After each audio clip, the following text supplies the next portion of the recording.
the unit that I was renting to the tenant was dealing meth out of my unit. Like, she was a drug dealer? She was a drug dealer. Nice. Yeah, so, having to deal with that situation was How do you deal with something like that? I was honestly just knocking on her door, trying to get her to come out. So I was just like, you know what, I'm going to wait out here. And within that hour, there was one of her clients started knocking on her door. And then I just went over to him and asked him what he's here for.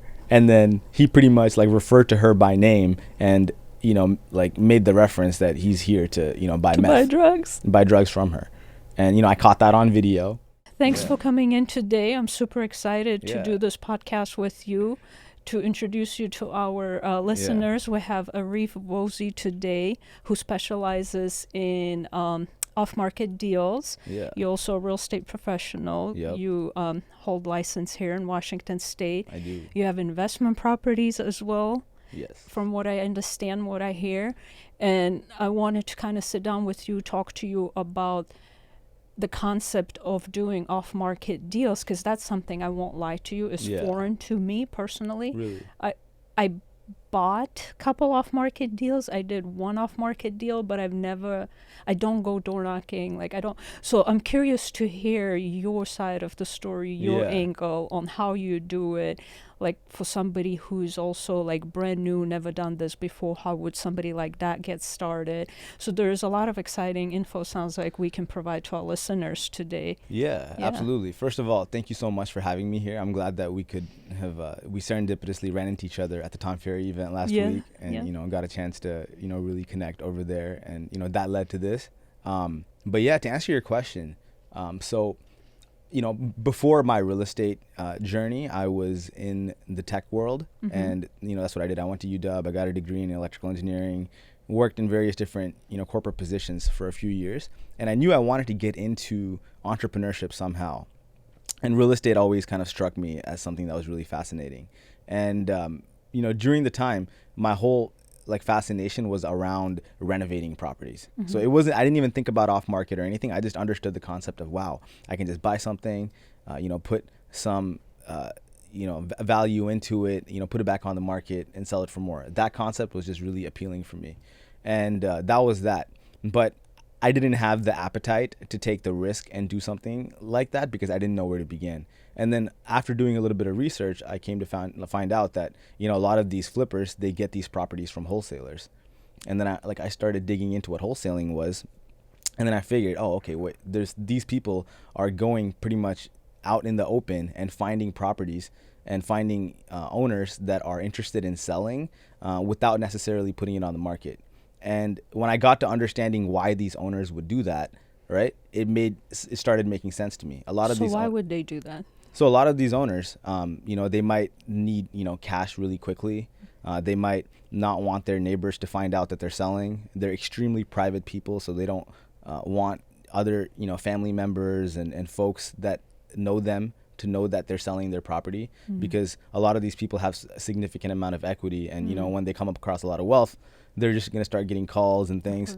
So there's a lot of these factors. Divorce is one of the reasons. There's, there could have been a tenant that completely trashed the property, and the property owner might not have the funds to be able to fix the place up. So their option is to sell it to someone that can add value to it. So there's just the type of categories of property owners that want to sell off market just goes on. But mainly what they are looking for is convenience in all these situations, right? And once I started understanding that, I realized, what, there is so much information and data out there about properties and property owners. Why not figure out genuine ways to market to them and ask if they might be interested in selling and make that a primary part of my business? And that's kind of what I started doing. And within me, jumping off from the corporate world and doing real estate full time, my primary activity was wholesaling. And it took me actually a few months to get to my first ever, real estate wholesale deal. But I still remember, where it was. It was on Palatine Avenue in Greenwood. It's a deal that I got under contract for, I think it was $415, and then wholesaled it for a little bit more than $430. I think it was a little bit a little bit less than a $15,000 check. And that experience completely changed my life. And that process, after I wholesaled it, right, I got a chance to understand where this buyer was getting his, sourcing from for the funds. So I understood, okay, which financial institution he went to, and I understood who he was using as his contractor to fix the place up, and what the whole process was. And I got a chance to kind of intern at the flipper after I had wholesaled my first deal, and then I kind of got a little bit more familiar with the process. Then I saw that he put it back on the market, and he ended up selling that thing for like 9 something. He put in Oh my God. like he put in like 100 into it. So, so he bought it for like 430 something, put 100 into it. He's all in, like say 530, ended up selling it at like 9 something. So plus holding costs, plus which so is still, not that much selling costs. Still, like say, he somewhere between well. $350 to $400,000 like margin. Well. Yeah. You know what I'm saying? He did very well on that. And that just completely blew my mind. I made $15,000 on that deal for finding it, but what I saw him do was extremely mind-blowing for me. So, these kind of influences early on in my journey, this was 2017, like very early 2017. Mm-hmm. These influences, really inspired me to look at real estate from the perspective of investing and understanding what you can do with it. And so after wholesaling a couple more deals, eventually got into got into the whole process of finding deals and negotiating with property owners a lot easier. And once I started, getting some properties under contract, and when I realized, there were certain deals that I was getting, 50 cents on the dollar, I was like, hey, you know what, I'm going to do this myself. In my previous world, before jumping into real estate, I was a project manager, program manager at companies like, Microsoft, Accenture, T-Mobile Corporate. So I figured, you know what, I'm going to map these skills and put on my project manager hat into this like real tangible world, figure out, all right, this is the property. I'm going to get, the hard money loan from here. And, I need a little bit of, down payment money. Boom, I got this from the wholesales that I've now stacked up. And I know who to go to for the contractor, and I know who to use as my listing agent. And I did that a couple times and, did pretty well on those deals. And then the next deal I was doing, I realized, you know what, I'm giving away a certain portion like of the profit margin to the listing agent because I don't have my real estate license. I should get my real estate license. Right. So, and then I got my real estate license, and, I did another flip, and I did pretty well on it, but it was just so much stress too. Like people don't realize how much stress, like, actually doing a flip is, especially when you have all that money on the line. And then I realized once I got my license, and so during this time period too, I was very active on social media, putting myself out there, and started building a community of folks that were curious about investing in the same capacity, and people started reaching out. And then I realized, wait a second, I can actually wholesale these properties to these investors because they have the cash to get started and do this business. I can introduce them to the hard money lender. I can introduce them to the contractor, and I can list their properties.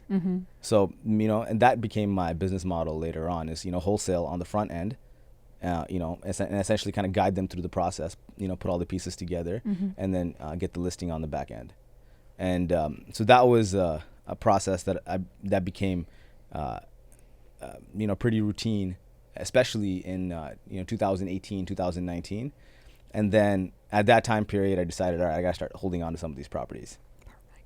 Yeah, and the whole idea is to be an investor. The whole idea is to not have a pile of money, but to have a river of money. You know what I mean? And to be able to, put, and at this time now, like, almost like 2.5, 3 years into real estate, I've seen some of the flips that I ended up selling. I'm like, man, I should have kept that. You know what I mean? Certain properties that just went up like $50,000, $70,000, $100,000. And at that point, me and my partner at the time, we decided, hey, let's pool our money together and start holding some properties.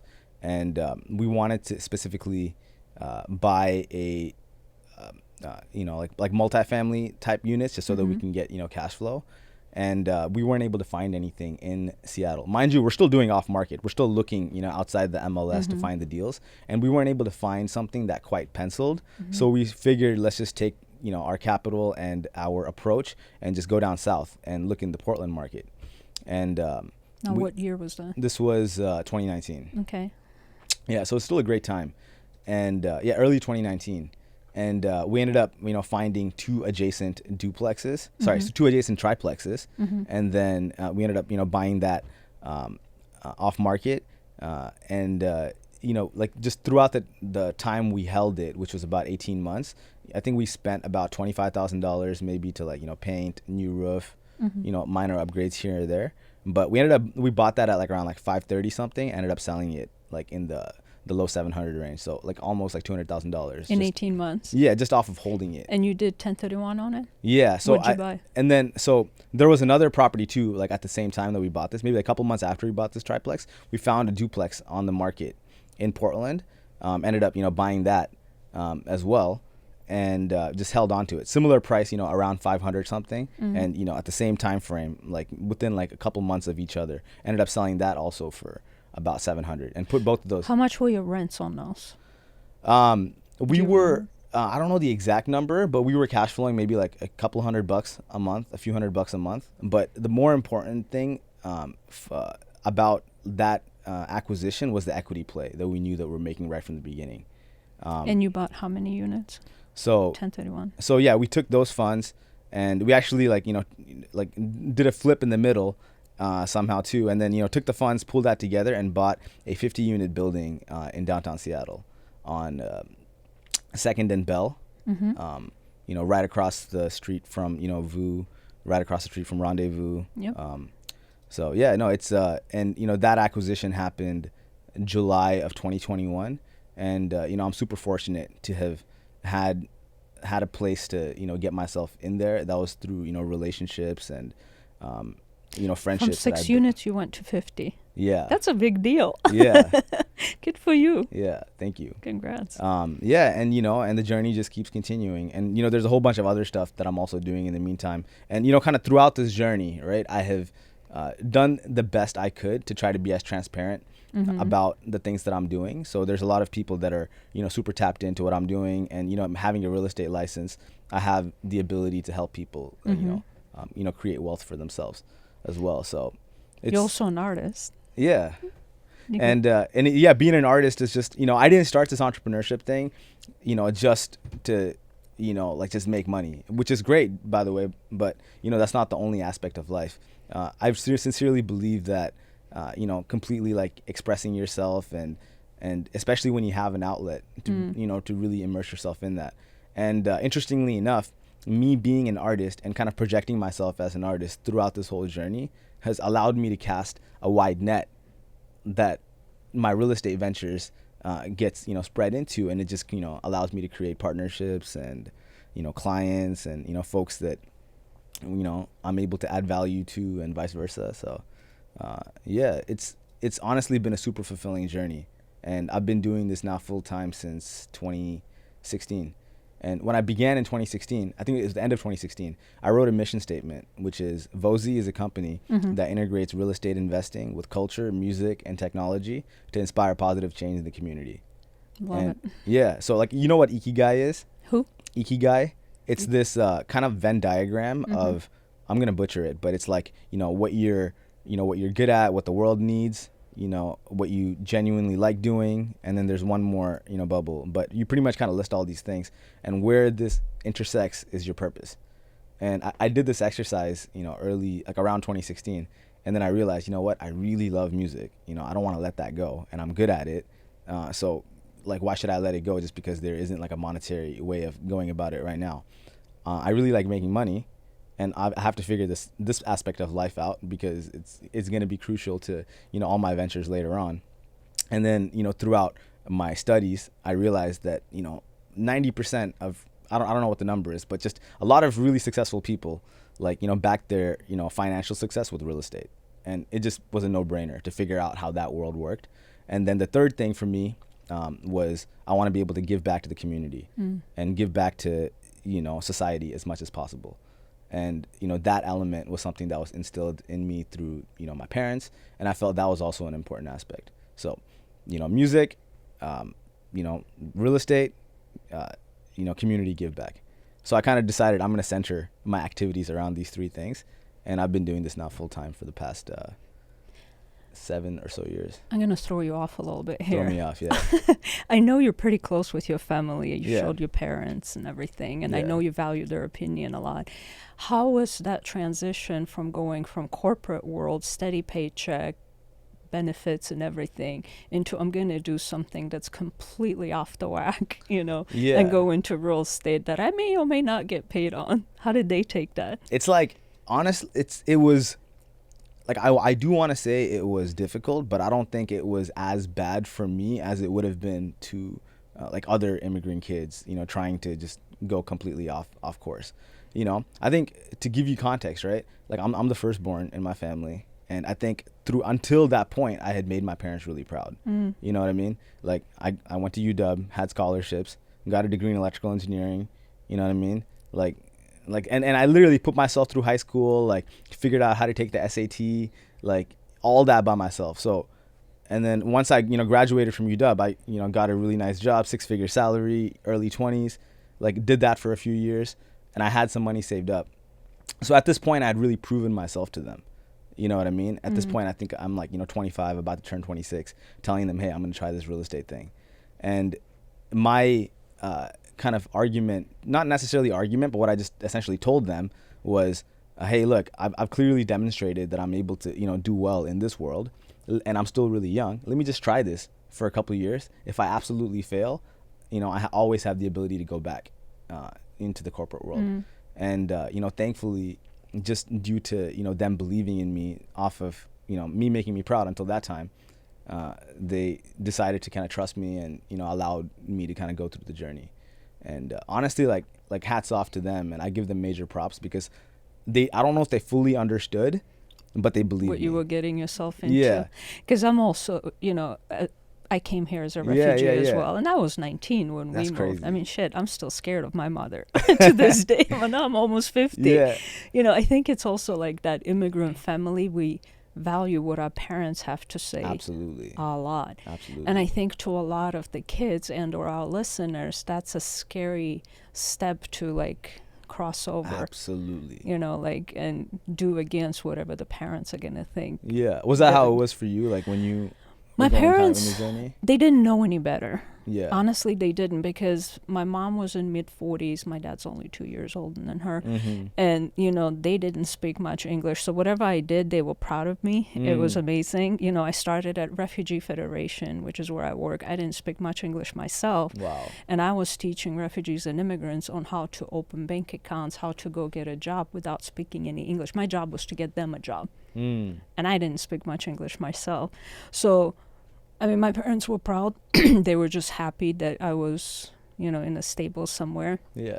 I bounced around a lot. I did dental assisting. I was an esthetician. I did skincare. I came back. Like, they had a contest for like 2 years. I had just had my second child. Came back from maternity leave. They had a contest. Whomever sold the most products would go to France. Long story short, fast forward, work 3 days a week, and I ended up winning the contest. I would sell like $1,000 worth of products back in 2005 to a person, and they wouldn't even blink. And it was all about educating somebody. It wasn't like heavy pushing, like you gotta buy this and buy the other. It was more like sit down, talk to someone, figure out what their problem is. Here's your solution. Absolutely. And I think the key with salespeople is there's such heavy salespeople, and oftentimes I tell when I take on mentees, I tell them just shut your mouth, like listen to what the other party needs. Sometimes they just want to be heard. They don't mind spending money.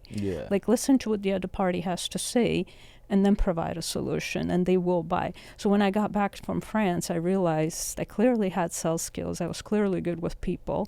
2007, what do? I joined real estate right when the market went down.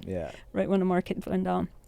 And then I kind of transitioned, went into selling bank loans in 2007. My first year, I sold absolutely nothing. It was horrid. We had like $238 on our account, and we had like $300 and some odd dollar utility bill that came in. My husband looks at me, he's like, you may want to get a real job. I'm like, I'm unemployable. We can't do this. Like, I have to make this work. And you had 2 kids at this time too. I was pregnant at the time. Okay. Oh, this was Actually, you're right. I did Yeah. have 2 kids. See, you're paying attention more Yeah. than I do. No, that's crazy. I did have Yeah. both kids, yes. And they were little too, so Yeah. like it was brutal.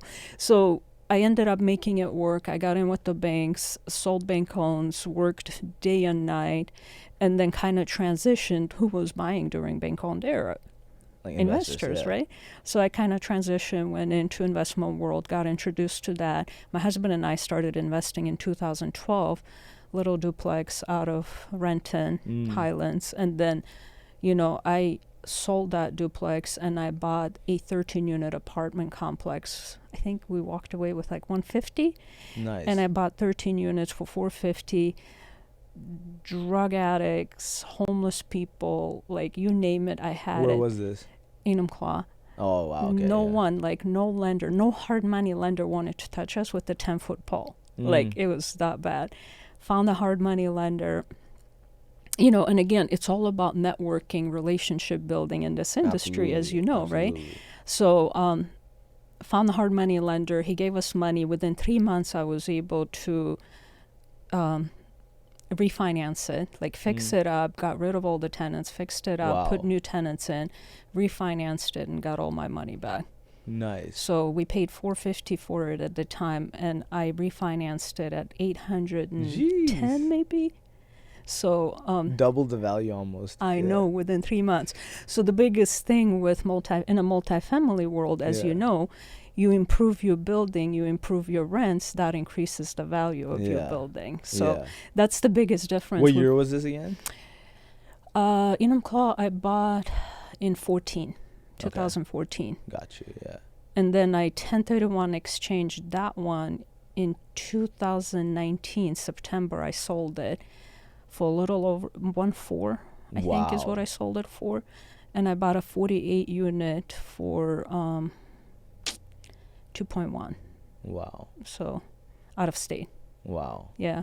So, it's kind of like once you get started, like you said, when you started with your 2 triplexes you bought, and it's like a disease. It just keeps spreading. You could do so much more. You just got to do that first initial step. Yeah. For a lot of people. And I want to point out something. A lot of times people go like, okay, I'm just going to buy something to buy something. Please don't do that. No. And I'm sure you see that a lot. No, absolutely. Absolutely. And it's crazy because a lot of people that did end up, buying something to buy something, maybe like a few years ago, just got lucky and, just are just sitting on a bunch of equity right now. Right. But, especially like now as we're heading towards this kind of interesting market cycle, it's more important than ever to stick to your metrics when you're buying stuff. But no, that's really interesting that you said in your journey. And I think, one thing you mentioned about, when you're selling to somebody, you're not like pushing a product on them, right? You're essentially just educating them on the value and making them realize and make the decision. And, that aspect is probably my favorite thing about off-market, because a lot of the times, in this off-market industry that I'm in, when I tie up a property and I'm working with the property owner directly, and, if I'm not taking on the deal myself and I'm, passing my, rights to purchase the property to another investor, which is what wholesaling is, during that time, being very numbers oriented and having all the data to back up why this is a good deal, just makes the process of selling the deal just so much easier. It's like what you said. It's not necessarily like pushing them on, hey, this is a great deal, you should buy it, you're gonna da-da-da-da. It's, hey, look, these are the numbers, this is the purchase price, and here are the pictures, and here is the estimate that I think, it'll cost you to, get the property in pristine condition, and you tell me what your numbers are. And this is what I think the after repair value is. And I'm basing this off of some properties that sold nearby. And what do you think? And then, coming to an agreement on those numbers and just making an adjustment on price, and then, creating the margin from what I have it under contract at, and, making that a process be repetitive. And no, I think it's something, and we're speaking about this previously too, is I think a lot more real estate agents should understand the appeal and why off market is beneficial, even if they're not going to be, wholesaling properties and getting into flips themselves. Just having knowledge of who's trying to sell and understanding what their price point is great information for you to be able to, go to your buyer clients even, right? If someone is trying to sell in Bellevue for $1 million and you have someone pre-approved for 1.1. You know what I mean? It's a no-brainer. It's a no-brainer. Just put it together. Yeah. But a lot of people think that, I have to, wait for it to be on the MLS in order for me to be able to click that button that'll take me to transaction desk. No, you go to transaction desk yourself, pull up the data from Realist, put the contract together, present it to the property owner. But that's work, man. We don't like working. Yeah. Unfortunately, a lot of real estate agents are just, I don't know, on planet Zorg. Yeah, no, I think it's the crazy part is, and no disrespect, because there's just so many like amazing real estate agents, but just this is something that I see too often is real estate agents will get a license, join a brokerage, and then think that other brokers and people in that environment are like your coworkers. You know what I mean? And like they kind of get into this kind of corporate atmosphere environment. And maybe that's just not my personality necessarily, because when I got in, I'm like, okay, everybody here is just trying to make money, and everybody here is an independent business entity that's trying to produce for themselves. So let's figure out ways to add value and da. But a lot of real estate agents, they just kind of have this mentality, and then kind of the general mentality around real estate is very cookie cutter. And like what you learn in kind of these traditional brokerages, and and that is kind of what you see in a lot of the agents, right? And we're speaking about this. I would say a good chunk of real estate agents probably don't even own property. You and I talked about it last week. That just boggles my mind.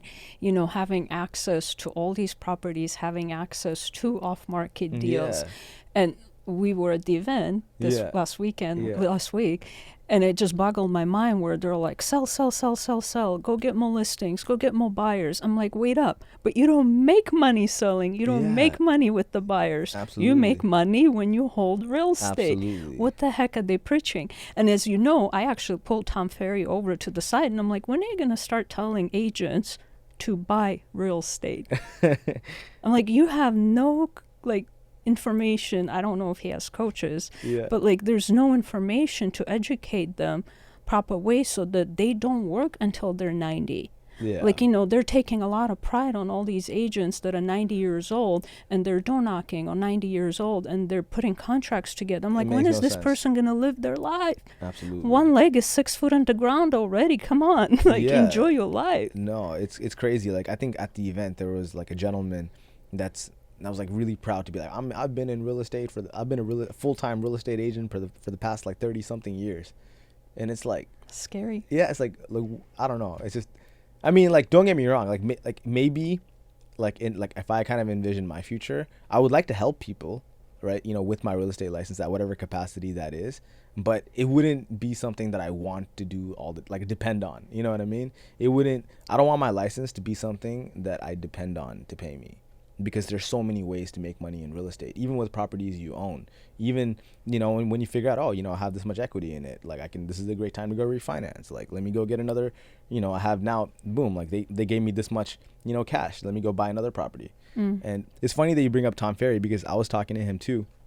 And I asked him, and I posted this video about, off-market properties. And then he's telling me, he's like, oh yeah, a bunch of the deals that I'm buying in, Minnesota and these other markets are all off-market. And so it just goes to show, these investors themselves are, looking like these big time investors themselves. Someone like Tom Ferry, who's, coaching these real estate agents to, put properties on the market, himself is buying properties that are not on the market. So it's not like to say that, one thing is right and the other thing is wrong. It's just there are many different approaches to how real estate can be viewed, and many different solutions based on what the individual stakeholders of the transactions need. And sometimes off-market ends up being the better solution. Yeah, no, 100%.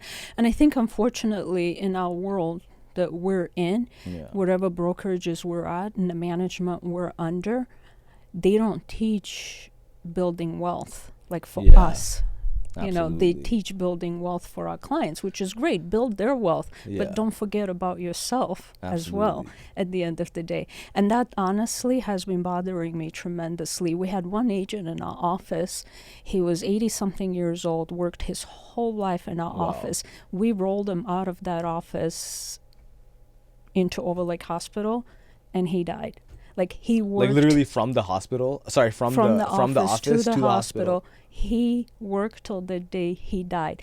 And that was my aha moment where My I was goodness. like, oh my God, what are these people doing? Because it never clicked for me. I mean, we've been investing for a very long time, but it never clicked for me that our community, real estate community is missing that. That shook me up pretty badly, you know? That's crazy. Yeah. So I'm hoping we can break that evil cycle for real estate agents, and I'm Yeah. hoping they can learn to do the math properly. You know, like you said, there's different ways of making money. Like Absolutely. read up on books, you know, get some coaching sessions. Read like, Nelya's book, guys. read Come my on. book, yeah. But like, get out there and start investing in Yeah. real estate, because from your 2 little triplexes, you grew your empire to 50 units. I mean, that's Absolutely. insane. Yeah. That's crazy. Yeah, no, it's beautiful. And on top of that, I'm grateful to say, I have other holdings in Seattle, building some townhomes as well. And, and we can talk about that aspect. Like just real estate allows you to, flip paper. And that's a concept, that's what, wholesaling is without, actually, buying the property. But, once you buy property, like a piece of land, and you're able to, get it, permitted, entitled. Now now it's land plus paper that is, ready to build, and now it's worth even more. You know what I mean? It's just, there's just so many different, ways to, get into real estate and add value.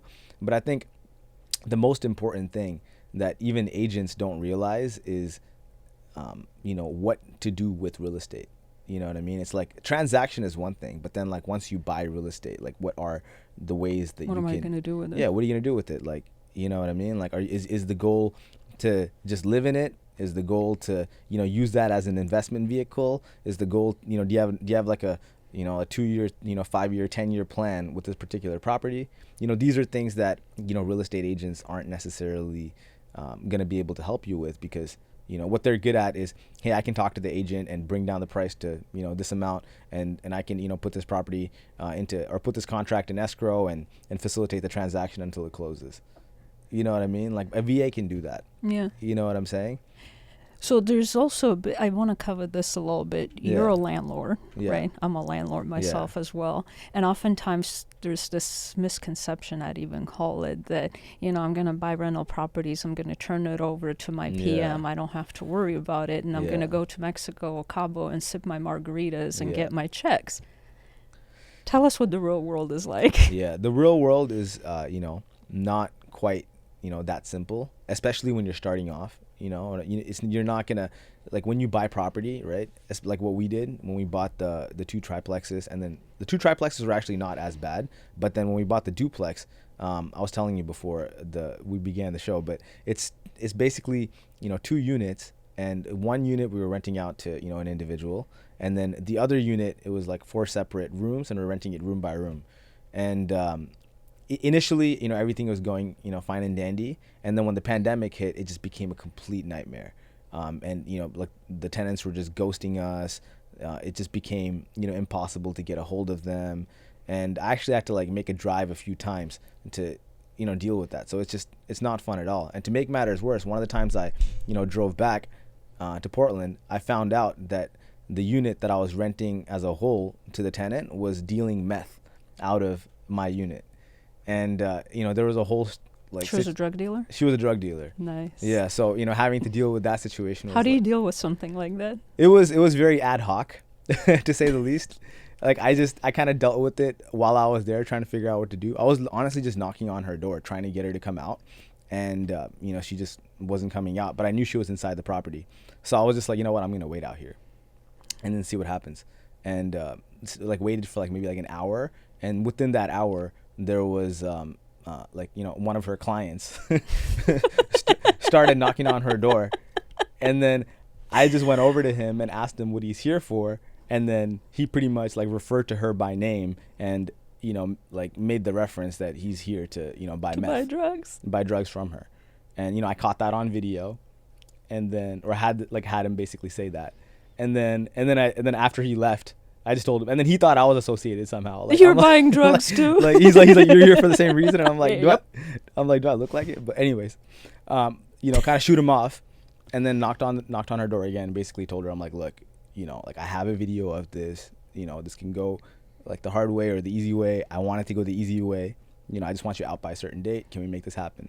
And then she came out and we talked, and I thought she was going to, take the easier route, but then she decided to stay in the property. But at this time, I have something that she signed, and I have all these videos, and was able to get a lawyer to, handle everything else and get her out of the property. But this was a whole fiasco that had to be dealt with. But I guess, 18 months, almost a $200,000 payout at the end was worth it for that. But still, it was a lesson that you learn. But I think these are the kinds of things that people aren't prepared for. And, things can happen in any different direction. But I think the mentality of it's going to get handled. And there is, pretty much nothing new under the sun. And there are other, investors and landlords that have gone through, horrid situations. I'm sure you're going through something right now. You're telling me. So yep, I've got a few of my own, and I almost wondered, that just made me think of if that is the reason that scares a lot of the agents to invest into real estate. Because you got to have certain mindset to deal with nonsense like that. Yeah. A couple of months ago, one of my buildings burned down. I had a crackhead that was cooking cocaine in there. Jeez. The only reason we know it because they found traces of ammonia, and I guess that just catches on fire extremely fast while she was cooking it. It just spilled a little bit, and the fire just...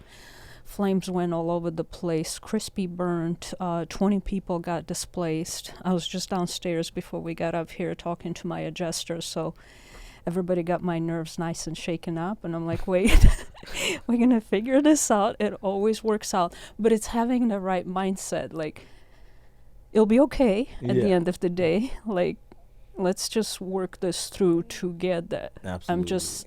thankful nobody got hurt. Everybody got out. The crackhead is up running. We can't find her anymore. It's a wash. It's a loss. Yeah. Let's rebuild and start all over. So is there really passive income out there? Yeah, no. It's a lot of active effort for certain periods of passive income, and then lots of active effort again, and then you know what I mean. It's almost like you're playing whack-a-mole when you're I've had business. I remember one thing that broke me completely. It was during COVID, and I don't know if it was a combination of being locked up in a COVID or what the deal was. I have one street where I own 3 buildings in there. I had a kid that was being sold by parents knowingly to a pervert in a building. Oh yeah. Wait, a kid was being sold for sex, and I found out about that. We called authorities. He was taken, and then the pervert was arrested. And then being locked up in a COVID, and then my kids were getting on my nerves. Family drama just tends to creep up on you at the certain time. And I don't know if that just shook me up tremendously. Yeah. I ended up checking myself in at this mind, body, soul resort where I was just I clearly need to reset. Right. Yeah. But knowing what brings you back to earth and what brings you back to being okay. Okay, we've called authorities, we got rid of the pervert, he's arrested. I've done what I was supposed to do. Right. Now let's go and bring my mental state in order. You can only control what you can control. You can only control what you control. You can, but it is tough business, as you know. Absolutely. I'm not gonna lie about it, but get out there still and do it. Oh, for sure. Absolutely. You still, you have to do what you have to do. And I think, and you nailed it though. As long as you can do the right moral thing at all times, and you are, not trying to screw somebody over. And even with the previous situation with that lady that was dealing meth out of my unit, I gave her the choice of hey, look, this can go bad and I don't want it to. Let's just make this easier. And these are the options. And I find solace in knowing that, she had the choice to make in that situation. Similar to, in your situation, when you've done all the necessary steps on your behalf, then at that point, you can't do anything. You can't do anything. You know I've had deaths in my buildings. That's crazy. I mean, what am I going to do? I'm not going to resuscitate them, bring them back to life. Again, we call authorities. Sometimes they die of old age. Sometimes they die of overdose. Things happen. The more buildings you own, the more units you own, the higher your chances of somebody passing on you are, right? So it's just, you got to take appropriate steps, call authorities, have cameras everywhere, provide the footage, and you move on with your life. You know, you can't do much about it. With where you're at now, like, is your goal to continue buying more units, or is it... That's funny. This question came up yesterday. I met this new company that we were talking with, and they're like, what's your goal in 5 years? What's your goal in 10 years? So you know me, I retire like every 5 minutes, right? I'm like, I'm retired this year. And then like we go travel for 3 months. Just kidding, I'm bored now. So that's me. So I just bought another building on Friday, and we're thinking, okay, well, it's 23 units. And I'm like, yay, this should be I mean, technically, whatever I make is enough. It's plenty. I can live off of it. But you know this game, it's like a disease. Once you get in and you do it, it's so much fun. It just keeps my blood pumping at the end of the day. What is my goal? I don't know. Other than, like, I really love the game I'm in, and I really love improving these buildings and improving people's lives. Because when I come in, they're oftentimes in a horrid situations, these tenants that they live in, right? Like leaky everything, leaky roofs, big pots in the middle of the room because the roof is not fixed up. To me, that's just anti-human thing to do, but there are landlords like that do this. We come in, we dump a lot of money, we fix everything that's major right away, and then as we go, like as units turn, when we have vacancies, tenants that are in wherever units they're in, they have an option to move into remodeled unit, or we remodel their units, like to an extent they let us.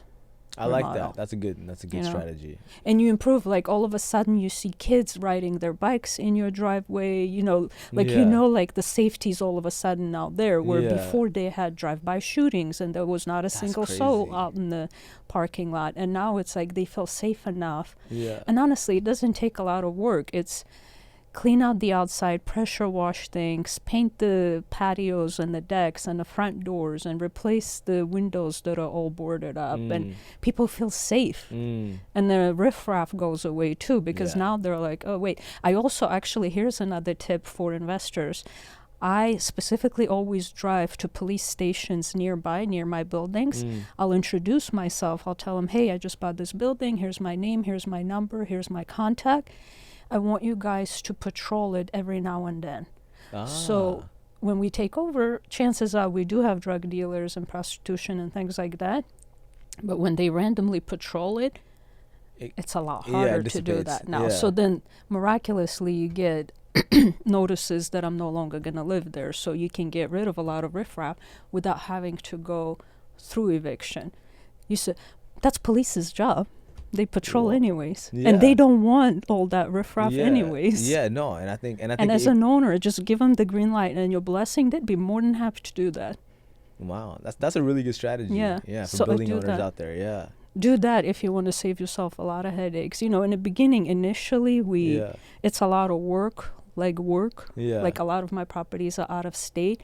I don't mind flying out once a month. If I have to, I'll fly out once a month. Again, and that's because I'm introducing myself to police stations. I'm talking to pest controls or inspectors or my PMs, or we need to hold hands together. We need to strategize together. They kind of need your guidance throughout the process, and that's where, as an owner, that's where you come in. Yes, you have a team of people. They still need a little patting on the back and be told that they're doing a good job. That's what I notice works well for me. My contractor always shows up. Never had any problems. And these are all in the same market that you're buying? Like even this new unit that you bought? New one I bought, It's in Florence, Alabama. It's funny, we were telling at home, my husband and I talking. I hear Alabama's popping. Like, man, you're not the first person that told me about it too. It's crazy. I started buying 2019 in Alabama. Wow. Yeah. Huntsville is where I'm at. You know, they have Redstone Arsenal. That's they do a lot of contracts for government, like Yeah. defense, and Yup, I don't know yup, what they yup. do. It's Yeah, actually I a think big secret. is there like a whole like U.S. intelligence like base So is over FBI is there? building headquarters Yeah. literally 3 blocks away from my building. Okay. This is yup. the building with the crazy people that I had when I built in. But I had all that info when I bought it. Mm. Like the talks were just happening. Like Mm. it was in public just quite yet. How did I find out? Through my investors. Yeah. that's Remember I crazy. used to do meetups? Yeah, yeah. That's yeah. how you No, and that's I met? crazy. Yeah, it's That's how I Yeah, learned yeah. about it. yeah. It's funny. The first time I ever even heard about you was an event. And I think there was an article either at the Seattle Times or something else about like a real estate agent who had helped someone buy property, and it was Bitcoin. were you the listing agent in that? I was the buyer's agent. You're the buyer's agent. So your buyer's funds were Bitcoin.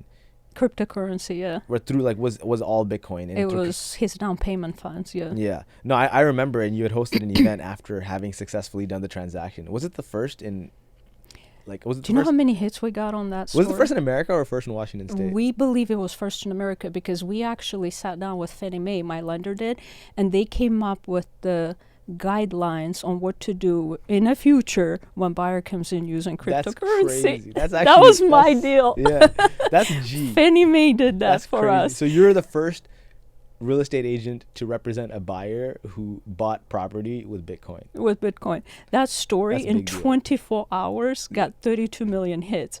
I woke up in the Insane. morning and it was like everybody, like people from Israel were calling, from China, from India. Yeah. I'm like, what the hell's going on? I show up at work and everybody's like freaking out. I'm like, why is everyone tripping? What happened? Yeah, I didn't know. that's yeah. When you did that event, like I was, and especially like I am a crypto enthusiast, and just I like to pay attention to what's happening, and I was back then as well during a time where it wasn't as major, but it was just starting to Coinbase and other like so these apps were just starting to become popular.